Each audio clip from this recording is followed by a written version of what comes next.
Hi, this is Richard Garcia. I'm interviewing Stan Kohler. Stan, can you tell us a little bit about yourself? Yes, I'm a Zen practitioner, and we've been operating the program here for about 15 years of applied Zen here in East Harlem. I understand you have some questions for me. Yeah, thank you. I want to thank you for this interview. And the first question I have is, what do you feel is the impact of social media in regards to radicalization? Um, I think it's very important as far as what's taking place with the radicalization. We can see people radicalized or converted into negative organizations, certainly since the 60s and 70s when we were dealing with cults. But there you had to meet them in person. With the multimedia and with things like Facebook and Instagram, you can meet them without talking to them in person and still do the same conversion process to basically a negative or a pathological organization. Great. And do you feel that social media fosters individualism or collectivism? What's your thoughts? Well, I think that it fosters or it creates a sense of community. You have the individual, and then you have the need for community with people. They need community.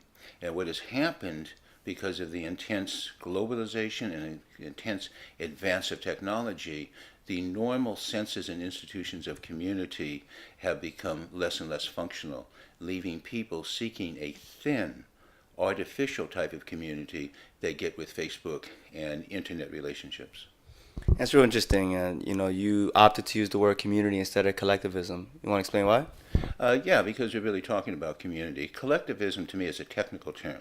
I would use that if I'm talking to people who are involved with intentional families. I would use that if were talking to people on the extreme left, if we're talking about political action in the 19th, 20th century. But that's a little bit, collectivism is a little bit of a pejorative if we're talking to regular Americans in the 21st century. That's really interesting. Speaking about these tech giants like Facebook and Twitter, how much responsibility should we put on them in regards to radicalization, extremism? What are your thoughts? I would put the same requirements on them that we put to major industries around pollution. Basically, no major industry wanted to deal with pollution. Basically, that cut into their profits. Well, we have truth pollution, pollution of information that these giant platforms are providing. They're responsible for cleaning up that pollution, and I think they need to spend the money. It's a money issue. It's not a freedom of speech issue. They spend the money to monitor what's going on and to inform their users about basically truth pollution. Yeah, I agree with that.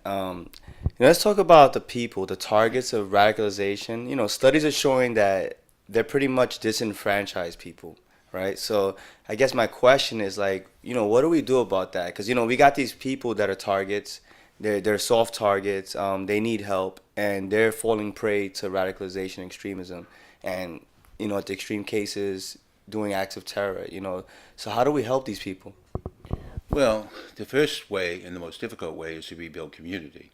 They're going to the internet instead of to their churches, to the Grange or other social organizations, to the Masons, whatever the social organizations in Middle America are, plus the cities. But they don't do that anymore. It's easier to sit and have an artificial thin relationship and count your likes. Mm.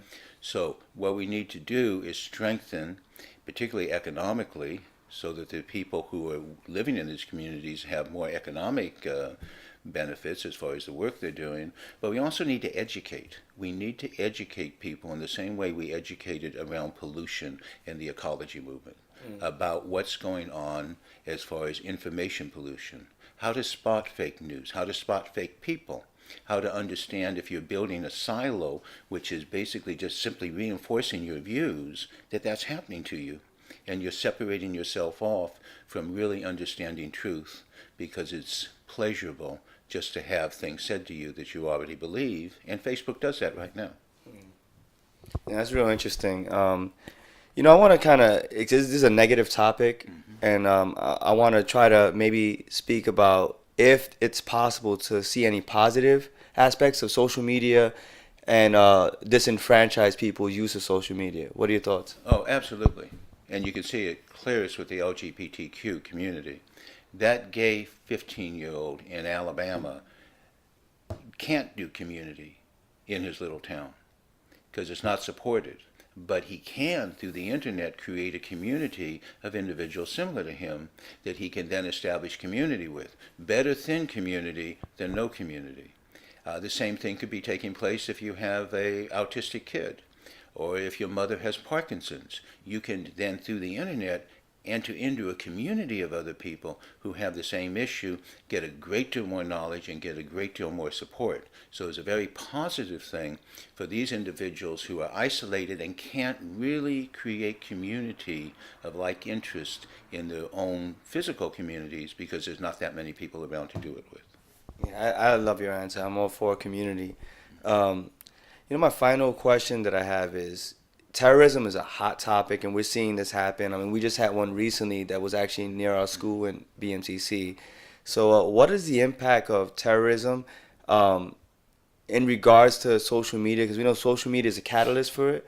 What kind of impact do you think that has for us now and our future? Oh, I think terrorism is the best thing that happens as far as dealing with social media. We can ignore the softer issues of conversion into just negative silos of fake information and fake news.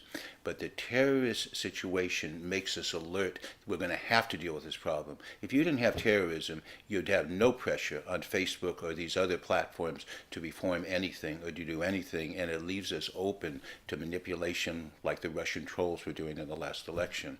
So yeah, terrorism's bad, but it has a good effect as far as motivating us to do reforms in what's taking place in this brand new phenomenon of social media.